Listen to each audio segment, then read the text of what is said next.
Où a vraiment eu lieu la bataille d'Alésia? À Alys-Saint-Traine, en Côte d'Or, à Cholet-Crotenay, dans le Jura? Ce débat est un très bon exemple de ce que peut être la désinformation en histoire. Les premières fouilles pour trouver le site d'Alésia ont été menées à Alys-Saint-Traine à partir de 1861. Pourquoi Alys-Saint-Traine? Parce que la tradition locale situait Alésia là-bas depuis des siècles. La toponymie aussi. Le nom du pays d'Alys-Saint-Traine, l'Auxois, vient du latin Pagus Aliensis, le pays d'Alésia. Au XXe siècle, on mène des fouilles archéologiques très complètes. Avec en plus la photographie aérienne, on découvre des traces de fortifications, une double ligne de siège, comme César l'a écrit, des traces de cavaliers germains alliés à César, des monnaies au nom de Vercingétorix.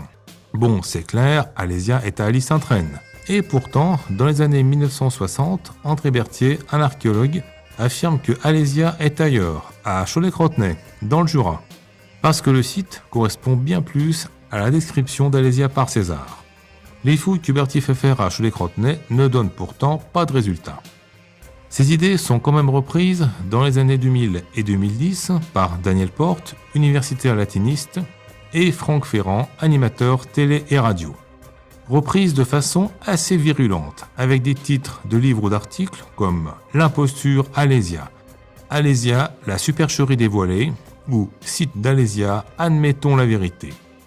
Pour Daniel Porte et Franck Ferrand, la vérité c'est « Le site d'Alys-Saint-Traine ne correspond pas à la description d'Alésia par César. Cholet-Crotenay, si, César n'a pas pu mentir ou se tromper. » Bon, seulement, César n'est pas historien, pas archéologue. Son récit, c'est un ensemble de rapports militaires qu'il a pu déformer, ou il a pu se tromper. En plus, la version la plus ancienne qu'on en connaît date de 800 ans après, ce qui rend très probable des réécritures, des modifications du texte d'origine. Au Moyen-Âge, c'était courant. Et même sans ça, la description du site d'Alésia par César est vague, avec presque pas de données chiffrées. Et en plus, dans l'ensemble, cette description correspond à Alys-Saint-Traine. Et tout ça, les défenseurs de l'hypothèse Cholet-Crotenay n'en tiennent pas compte. Comme si, dans une enquête de gendarmerie, on ne retient pas tous les témoignages, on prend ceux qui arrangent, et surtout, on ne tient pas compte du tout des preuves matérielles, parce qu'elles n'arrangent pas.